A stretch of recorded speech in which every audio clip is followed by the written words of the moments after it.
Welcome to the Real Women, Real Business podcast, where we believe you don't have to choose between doing what you love and building something truly successful.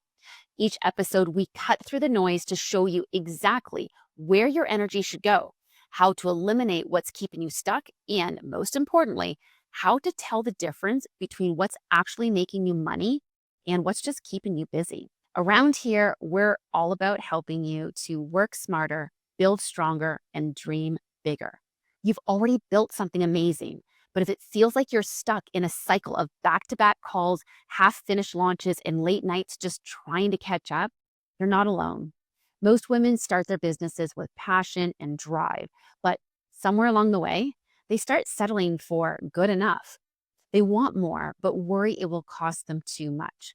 And let's be honest, we spend so much time thinking about how to help others, we start feeling guilty for wanting to build real wealth or prioritize our own goals.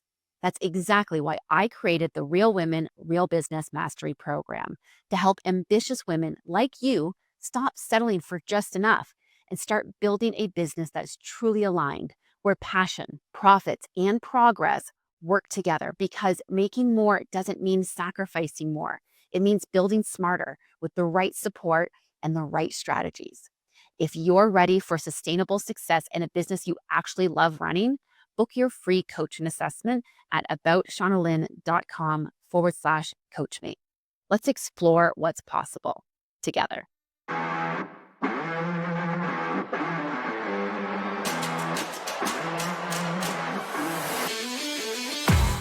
Hello and welcome to the Real Women, Real Business podcast. I am your host, Shauna Lynn Simon, and today's guest is Tre Balchowsky, a coach who helps founders and entrepreneurs build influence, win trust, and close clients or funding by finding their voice and learning to tell their story clearly.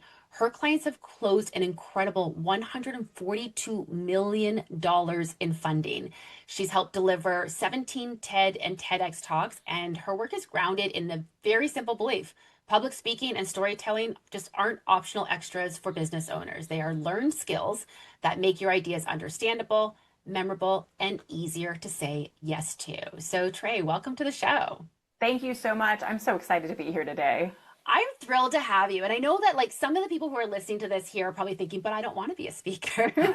And so before we lose those people from our audience, I just want to be really clear here. I understand that for most of my accidental CEOs, speaking isn't about becoming an influencer. No. I mean, for some of you, it might be on your radar, but I know it's important for accidental CEOs, for all entrepreneurs, for everyone listening to this podcast, to reduce the energy cost that we exude in terms of selling and leading. I think that that's probably the number one thing that people are constantly coming to me about is, how do I get more sales? And Yes. So we're going to be talking about how to use speaking strategically without adding pressure or workload, because I also know that everyone who's listening, you got enough on your plate already. So we're going to make this nice and easy. But if you're looking to get on stage, we got you covered. If you're looking to get on podcasts, we've got you covered. But if you're just looking to use this as a part of your marketing, your strategy, stay with us, because I can promise you this is going to be super relevant. Wouldn't you say so, Tre? Absolutely. And remember that stages don't need to be giant TED stages, right? Yes. They can be 25 people in a room that are a referral partner's audience to you, or a podcast. Stage is, think about it, any time that you are speaking in a way that you can connect really well with an audience that isn't yours, that is out there and ready to receive your message. So, I love that reframe. Yes. Lots of people come to me and they're like, I'm terrified to get on stage. And I'm like, really? You're terrified of talking to a room full of 25 people? And like, no, I do that every day. I'm like, cool, then you're ready to get on stage, because it's just a reframe of how you're positioning yourself in those rooms. Well, and I think the other thing is that when you're confident about what you're saying, and this is one of the things that I often go back to my clients on, especially. So, for example, one of the big part of my audience is home stagers. And yes, a big thing that home stagers are taught from day one is get in front of real estate agents, do presentations in front of real estate agents. And then I hear people saying, oh, but I'm super scared to do it. But here's the thing, you're talking about something that you do every single day. You know this like the back of your hand. So if you can apply some of the things we're going to be talking about today to make it just a little more interesting, a little more intrigued, but we're not going to be trying to tell you to do something that's completely outside of your wheelhouse. You're still you. Your topic is still something you're an expert in. And I think that's the thing that people get tripped up on is they forget they're an expert sometimes. Yes. Lean into that expertise. People forget all the time that they're an expert, and they also forget that there's like a gap, right? I understand that I'm really good at storytelling. I understand that I'm a public speaking coach, but I forget how far that gap is to the person I'm speaking to because it's so natural to me.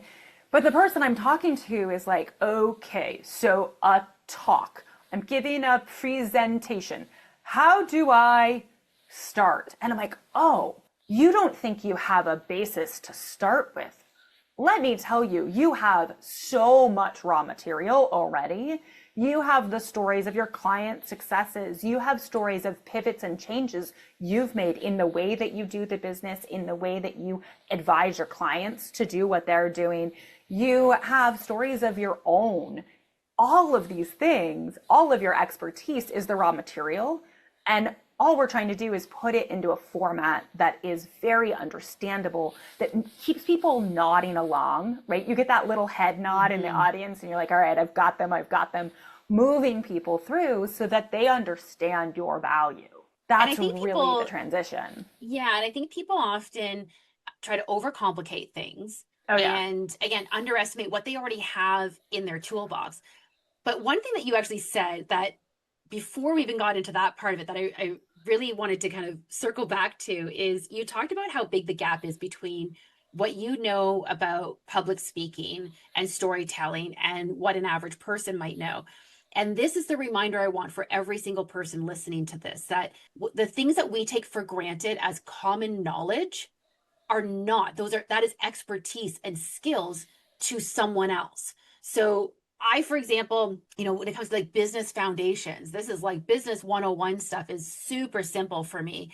And I might be talking to someone and they're like, so I need to register my business, or I need insurance for my business. Are you sure? Even if I'm doing it part-time, like these are basics to things, but we forget that we accumulated all of this knowledge, all of these experiences over years. Sometimes, even if you're fairly new in what it is that you're doing as an entrepreneur, you've developed experiences already. And the people that you are servicing, the people that you are helping, the people that you are speaking to, they are new often to this information. Sure, some of it might be a repeat, but don't assume that every person who's listening to you already knows everything you're going to say, because I think that is a misconception that so many people have. So I want to go. Also, I'm just going to jump in here. Jump in. Yeah. Repeat yourself. It's okay. Yes. Repeat knowledge that someone else knows. It's okay. If you're not saying it in a way that's like, well, a story is a character plus change. And if you don't know that, you're silly. As long as you are just like, hey, this is the knowledge that everybody needs to have. And I want to make sure that people understand that stories need change because that's what makes it juicy. That's what makes it tensiony. That's what makes it interesting and makes people want to listen, right? Like the difference between those two things. I can say that same sentence. A story is a character plus juicy change. And I will say that over and over and over and over again. And no one's insulted that I said that. Don't feel like because they might know it already, they're going to be insulted. It's all about how you bring it to the table. And absolutely, like people know all sorts of things and don't take action.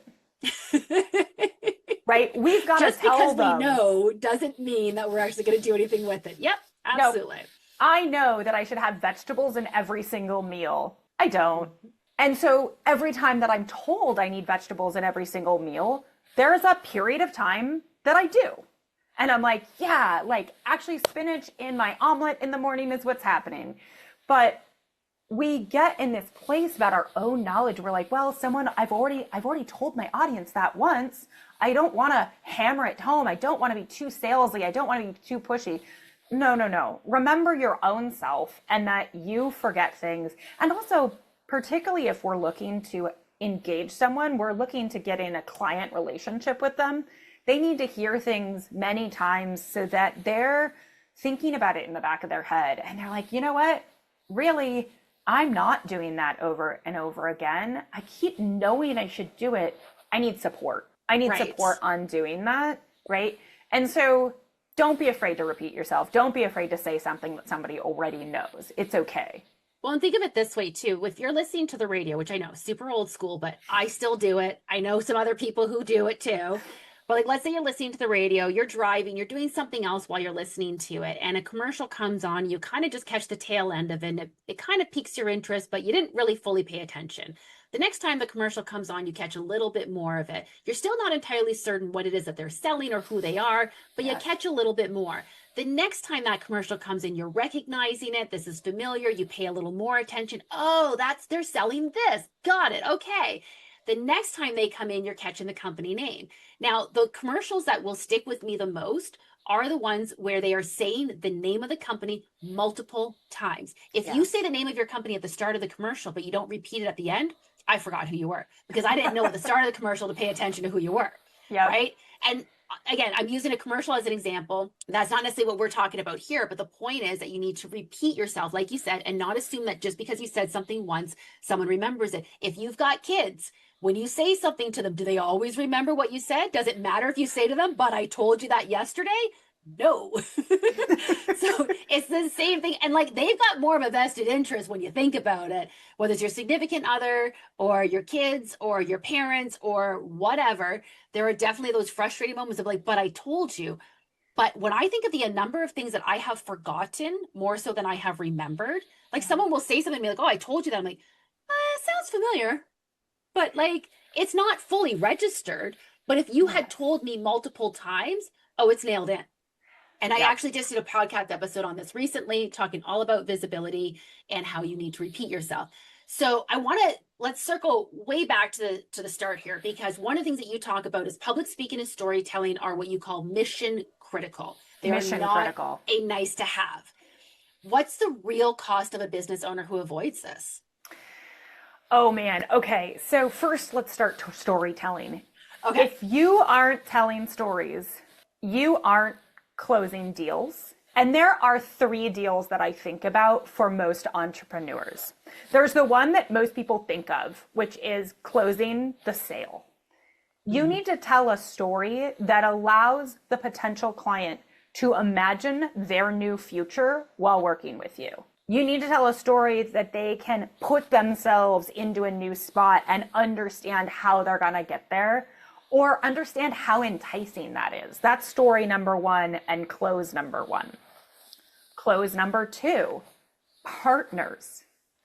All of those partnerships that you want to go out and have, the referral partnerships, the vendor relationships, the collaborations, all of those things, again, you need to be able to tell a story that shows that you have a vision, that you understand, or that you've done this work before. You need to be able to tell the story of collaborations that went well in the past.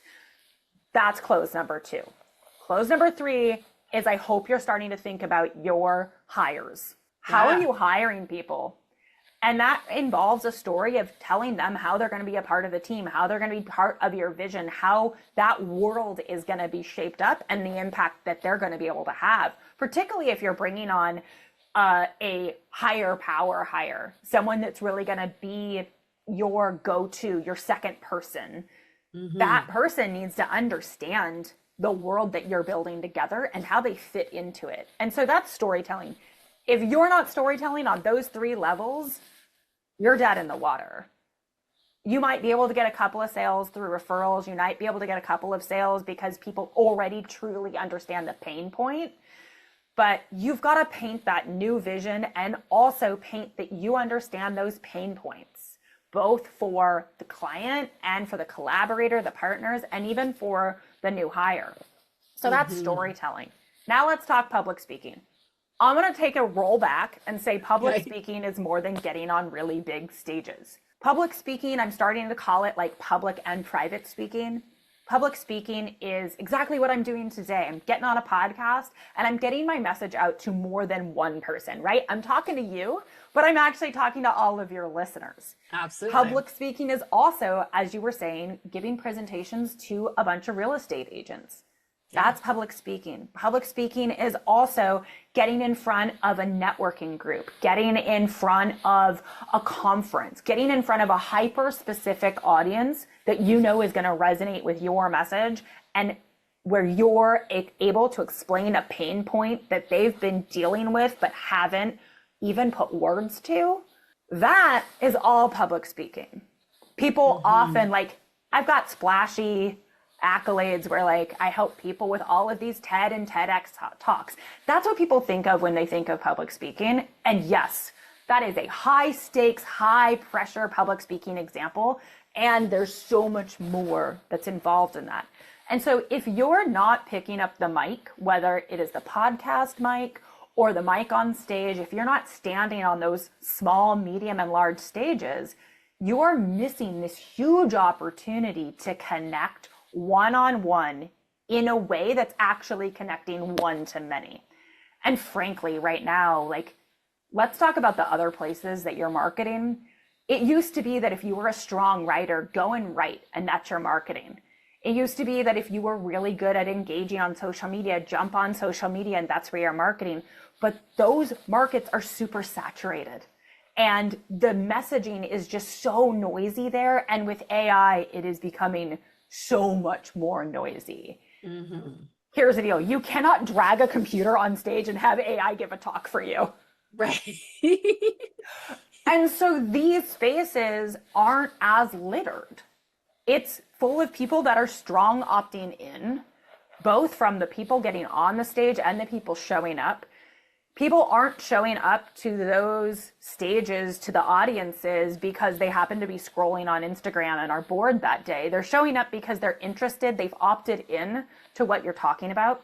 Some of these small audiences are the most high converting audiences out there, right? Absolutely. Get in front of 25 people that are your ideal customer, paint them a picture of the pain that they have, and show them how you can fix it, how you can get them to this new world vision of themselves or of their business, and they're signing up with you.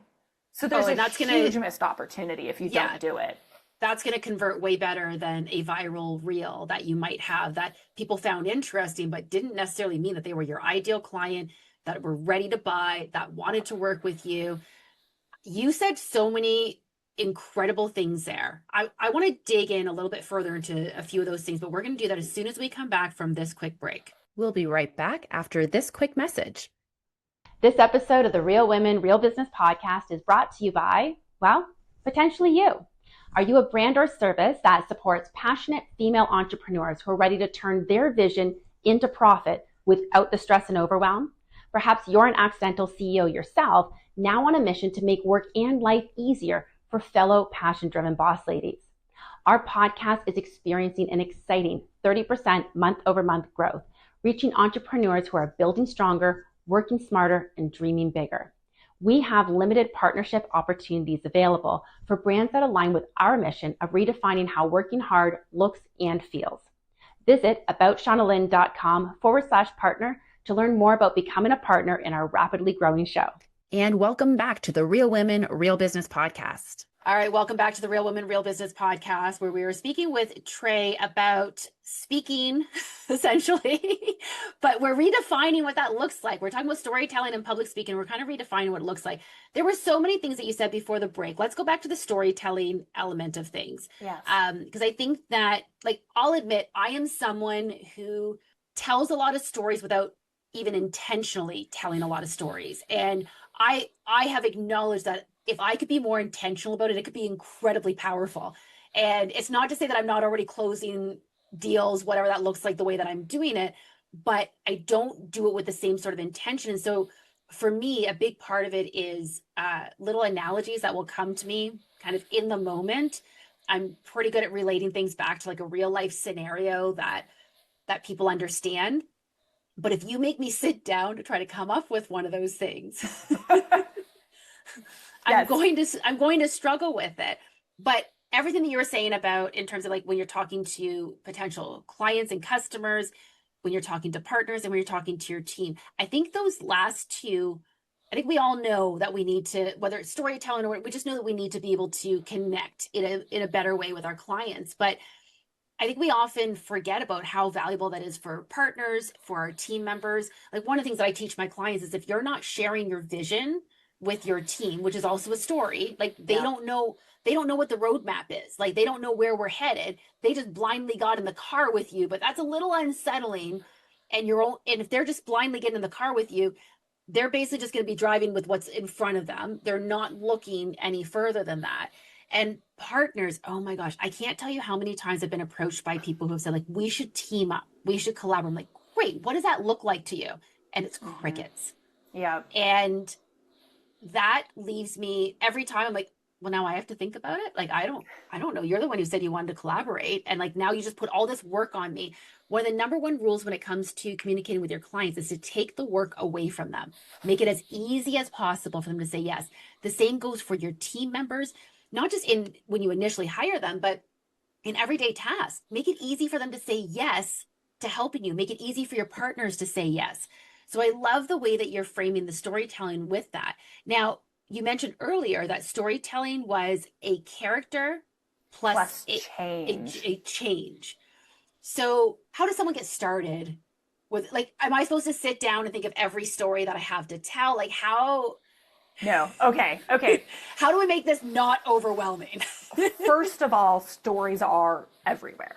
Yes. You experience this all the time. And people who have stories to tell, it's not because they lead a wildly more interesting life than anybody else.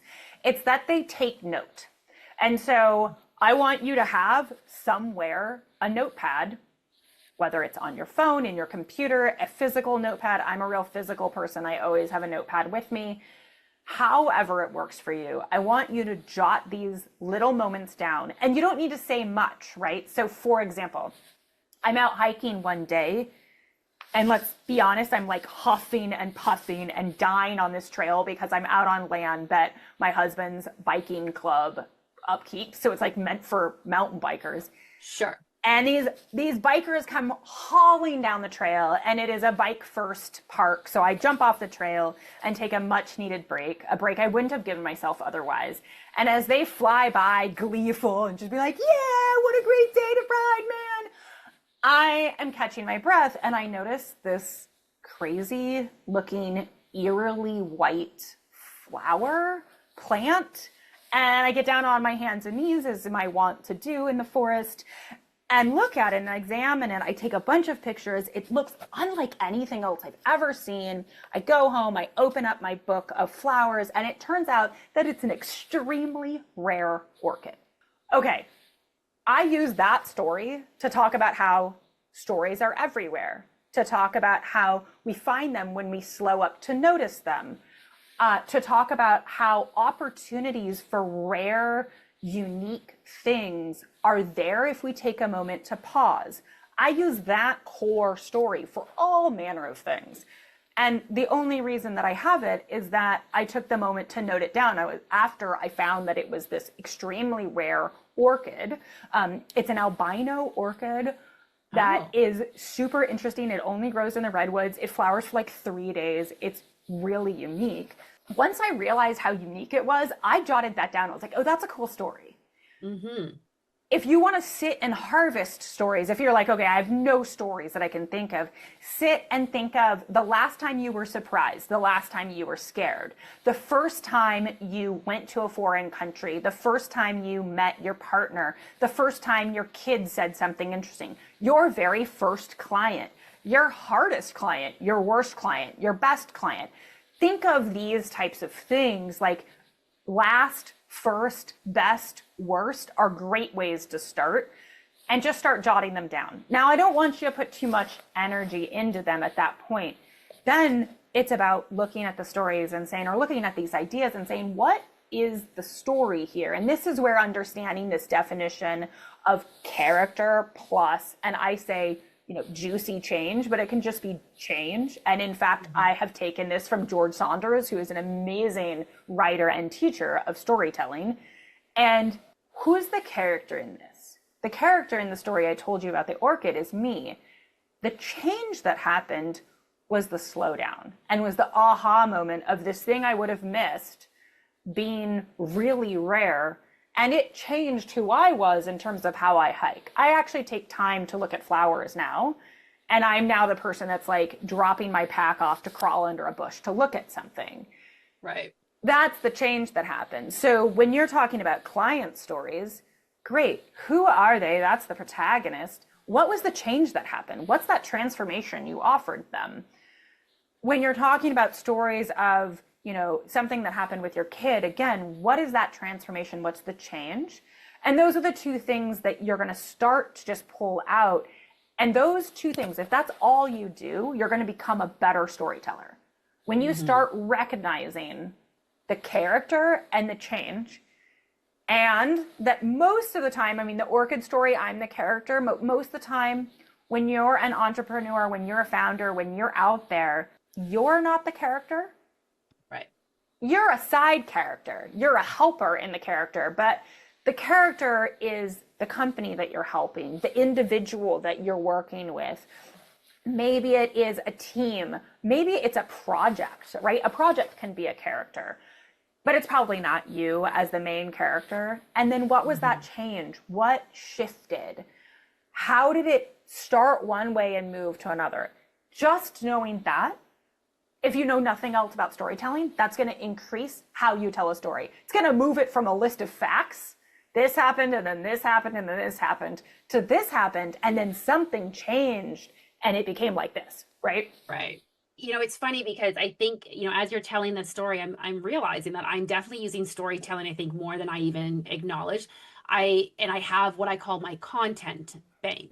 So I have a bank where I'm just capturing ideas, and they're like little one-liners of the overall, here's what happened, here's the lesson that I pulled from that or something. Yes. And then I'll develop it more at a later date. But these come up, like I try to use them as timely as possible. So I recently shared, for example, I had hung up some shelves for my cats, like a window shelf for them. And so I was talking about how, I kind of start off like, I'm actually the handiest person in my family. I'm not super proud of that. I'm more embarrassed for my family, but it is a fact. And I'm pretty comfortable with power tools and have been for a long time. But when I'm hanging up these shelves, it's really intricate where I'm hanging them up. And I want to make sure like the substrate's a little bit different than what I normally deal with. So I've got an idea as to how I'm going to approach it. And then I'm going to Google it and figure out kind of some of the next steps. And then I also had a conversation with ChatGPT to confirm a couple more things. And I kind of related that to like how we do business sometimes. There are times where all of that's going to work for me. And there are other times where I'm like, and I'm going to call the contractor in to do this one. Like I've got my limits. There's other times where I might just call a friend to come and support me with it. Like I could just use a second person to bounce ideas off of, troubleshoot as we go, hold things for me. And so it talks about sort of the different ways that sometimes we try to do things on our own. And all of those things have places. There is a place for where you're just going to go to YouTube and see what it says. Use ChatGPT as a tool. Draw on your own experiences and knowledge, where you're going to call in a friend or a colleague. And then when you're going to go to more professional support. And so I was relating this, of course, to hiring a business coach, for example. Yep, exactly. Right. And this is something that I spent quite a bit of time installing these shelves. I had a little bit of time to think about it, but it came pretty naturally. I think once you train your mind to recognize it, because I'll admit, I don't think I realized that I was already doing what you're talking about, like that, capture the story, have a character, have a change. What was the lesson? What did I learn here? What does this mean? How does this change things going forward? Like, I don't think I really fully processed that. I just thought it'd be a cool thing that people might appreciate. And I got to tell you, there are some emails that I get from some of my colleagues. I'm on a lot of my colleagues' mailing lists, and I enjoy being on people's mailing lists. I am that weird person who actually enjoys, if I signed up for your mailing list, I want to be there. And I love reading the different emails. And there are some where I'm like, oh, that so didn't land the way that it should have. And like, I wish that you could have like done a little bit better on that. But there are some where I'm like, this story has got me. I have no idea where you're taking me on this journey, but I can't wait to see where it leads to. And inevitably, it usually leads to some sort of call to action, some sort of sales twist. And it could be just a simple, like, here's a freebie kind of thing, or other times it might be like an actual paid product. But I appreciate when someone pulls me in with them on that story. And it is a bit of an art to getting from that bank that we have of stories and turn it into something that actually sells things. How does someone start making, so they've got the bank now, how do they start training their mind to turn that into something that's actually going to relate to their clients? Yes. Okay. So I'm so glad you asked this question, because I think so many people block themselves because they say, oh, well, I don't know how to tell a story, or I don't know how to get on stage. And so they block themselves from doing it. And here's the deal, is that you have all of the raw material that you need, as I was saying earlier. And all it is understanding the raw material, getting a connection point into how does this connect to my client? How does this connect to an aha moment I need them to have? How does this connect to a journey that they're on? And then connecting that to a marketing pillar of yours, most likely in this case, right?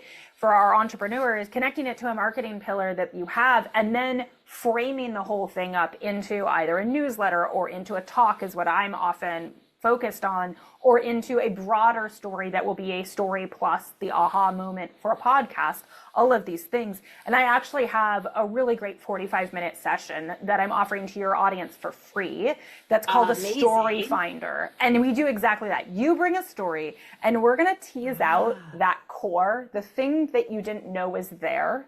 We're going to tease out the core. We're going to tease out how it connects to a marketing pillar. And we might even find the right stage to put it on. And that's the journey that you need to start doing in order to move from these little snippets that might be a great Instagram post, a great LinkedIn post, to something that is a little deeper, that's a little bit more connective, that's going to really draw that audience in, get them to see something in a way that you need them to see it, and then hopefully help them convert with you. And I would say, like, that is such a generous offer. I would say anyone who's listening to this, go and book that call, because this goes back to my power tool story, literally, of like, you could do it yourself. You can try to do it yourself. But if you have this opportunity to get on a 45-minute call with Tre and have her help you like pull it out, that has so much value. Because I know, like, even for myself, people will, I attend a lot of networking things. I love meeting new contacts. This is where a lot of my success partners have come from. It's where a lot of podcast guests have come from. And I'll show up at these networking things and I'll give a very brief elevator speech about who I am, who I work with, how I work. And inevitably, I get told that I have one of the best elevator speeches. And the reasoning is that my messaging is pretty on point. The reason my messaging is as on point as it is because I have continued to refine it. And it's not something I did by myself. I worked with someone who helped pull it out of me. Actually, I should say I worked with multiple someones, but probably the most critical, I had it like 80% of the way there. And then Deb Mitchell, who's been on this show, she's a copywriter for creative entrepreneurs. And I worked with her and she just sat there and asked me a bunch of questions, and all this stuff was already inside me, but I didn't have the words for it. So if you can work with someone to find those words, that has so much value. So if I can plug this any harder, I mean, my goodness, I will, like, seriously, but like, if you haven't booked the call yet, I don't know what you're waiting for. Oh, the link. So the link is bit.ly. So it's bit.ly/RWRB story. As in Real Women, Real Business Story, RWRB story, which I think is incredible, because I think that's, like I said, it kind of goes back to the whole girl with power tools here. And if you can bring in an expert to help you with that, I think that that's such a key critical thing to be able to pull out of there. And you're going to start pattern recognizing, right? One of the great things about this session is that there's nothing genius that I do. What I do is I listen extremely intensely to you, and I ask a bunch of questions that pull from different angles in a way that your brain isn't going to do for yourself without having heard me do it. And a lot of my clients, after they work with me, they say, I have a little tray that sits in the back of my brain that says, say that again. What are you trying to say here? Which is a saying I say all the time. Someone says 4 sentences and I'm like, what are you trying to say here? And then they get it a little bit more distilled and we'll get to the core of something. They have a little tray with them. And through a session like this, you're already going to start to see that pattern recognition show up for you, right? And that's a lot of what you need, is a little bit of pattern recognition. A little bit of pattern recognition so that you see stories starting to pop out of you. A little bit of pattern recognition where you start to see what that story can become, right? What the aha moment is, how it relates to your work. A little bit of pattern recognition when you realize that the things that you already do are public speaking. And so you could take it one step further, one step harder on that hardness knob, and get a lot of value by doing that without changing a whole lot of what you're doing already. Mm-hmm. And I also wanted to just hone in on one other small big point that you mentioned earlier, was talking about relating it to one of your marketing pillars. And if you don't have marketing pillars, this is going to be more challenging. So if you are that entrepreneur, we've talked about this previously about niching things down and really focusing on like what your core offerings are. It doesn't mean you can't have other offerings, but you should have a couple of specific lanes that you are usually promoting, like the specific core services you're usually promoting, the value, the benefit driven element of things. And if you don't have those, if you don't get clear on those, that will make this exercise a lot harder as well. And it doesn't mean that you eliminate everything else necessarily, but having those core ideas, those core elements is going to make this a lot easier. And I think that that's one of the challenges I know that sometimes clients have of like, but I can do all these things. But if we can just identify like which marketing pillar, like you said, this is going to align with, I think that is absolutely critical too. Yeah. Absolutely. Knowing your through thread, understanding like, and this is something like, look, I'm also an entrepreneur. I struggle with this. I have a million shiny objects I'm chasing around. And ultimately, I have like 3 products that I offer all of the time. And yes, do I do other things? Yes. Am I brainstorming crazy workshops for the summer? Yeah, of course. That doesn't mean that I'm not consistently talking about public speaking, pitching, and communication in general as my box, right? And so what is that for you? And then how do these stories relate into it? And how do you show up on stage in order to rally around those things and bring people back to them? And then having all of this just makes all of your marketing 1,000 times easier. Like instead of sitting there and thinking, what am I going to post on social today? You know, it's going to be along these themes. I got these stories already. Like also, you know, you can repurpose everything. That talk that you're going to do in front of people can also be repurposed into a social media post and an email campaign and a podcast episode.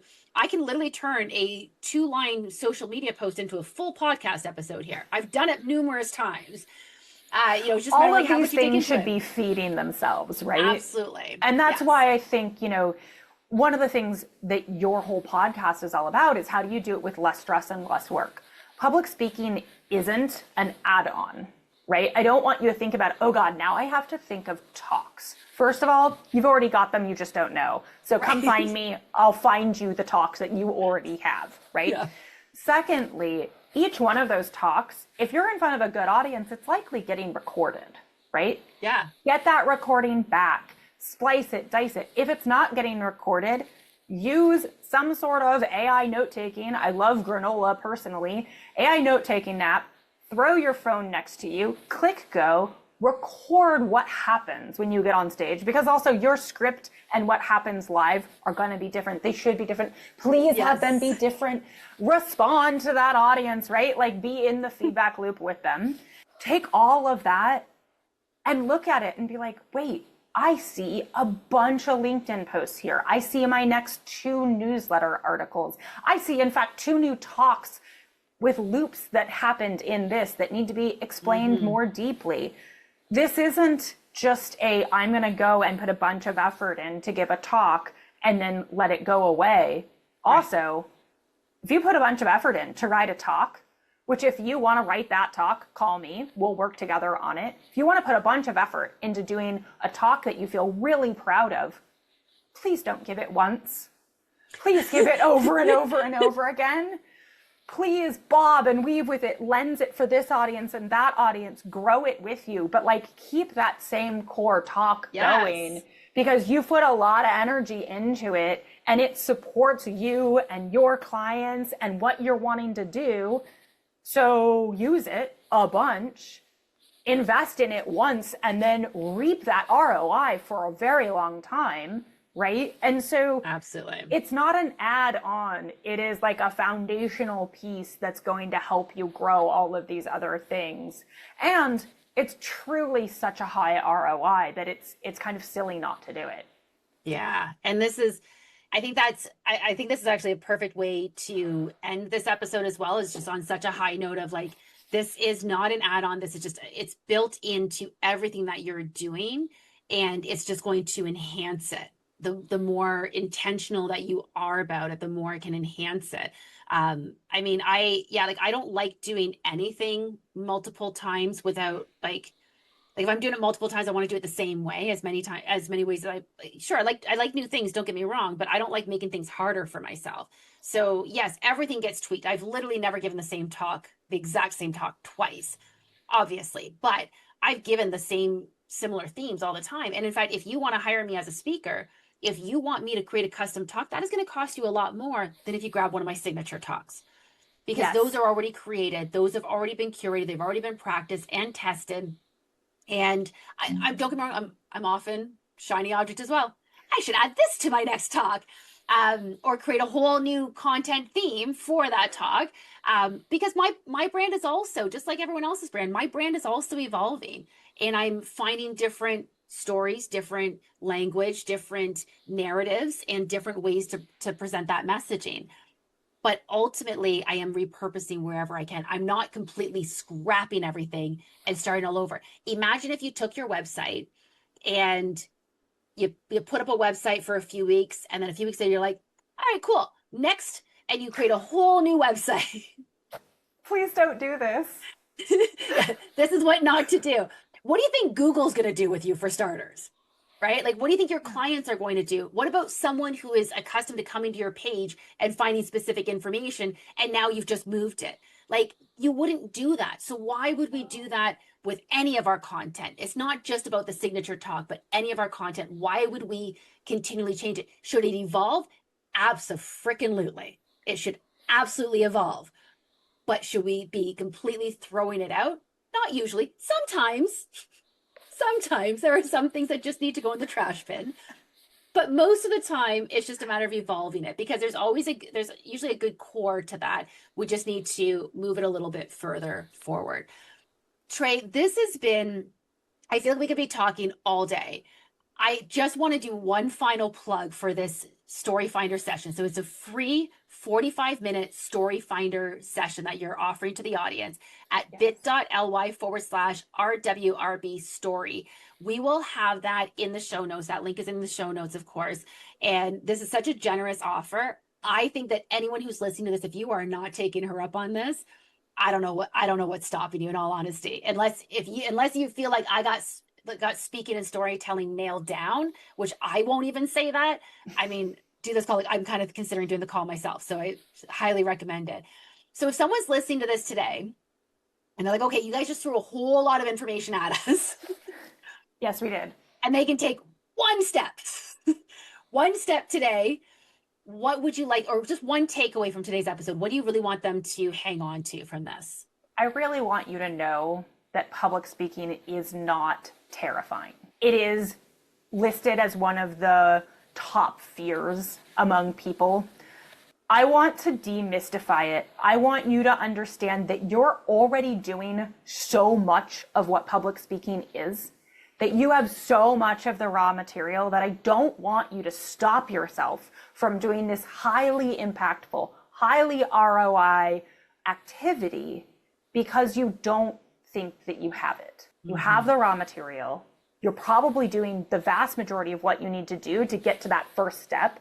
And I always talk about public speaking as a continuum from avoidance to deep connection and deep ROI. Let's move you out of avoidance. Take that first step. Jump on my Story Finder call. Take the first step. Understand what you're doing.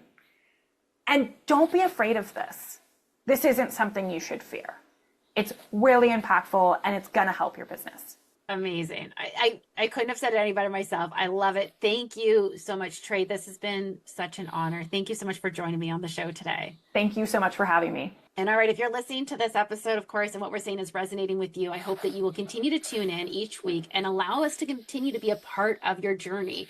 Don't forget to subscribe to us and leave us a review on your favorite podcast platform. And as always, the best way that you can show your support, not only for this podcast, because this really does help our podcast, but also for your fellow women entrepreneurs, is who do you know who can benefit from today's message, share this episode with them. They're going to thank you for it. And of course, I'm always truly grateful to you. Until next time, everyone, keep thriving.